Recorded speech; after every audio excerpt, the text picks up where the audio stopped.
हर्षवर्धन.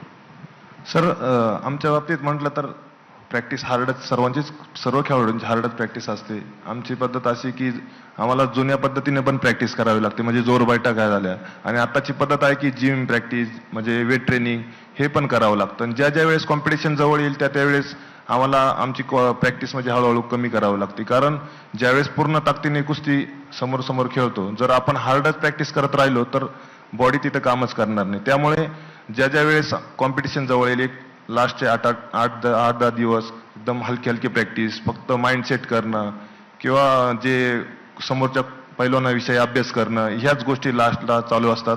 आणि जो वर्षभराचा शेड्यूल आहे तो पूर्णपणे हार्डच असतो. म्हणजे कारण जर हार्ड केलं नाही तर असं आमच्यात म्हटलं जातं, जर तू आज 1000 जोर बैठक मारतोय तर समोरचा तुला बघून 1500 जोर बैठक मारतो. त्यामुळे वर्षभर आमची पूर्णपणे हार्डच मेहनत चालू असते. बाकी शेड्यूल जसं आमचे वस्ताद असतील काकासाहेब पवार ते सांगतात तसं त्या पद्धतीने चालू असतं.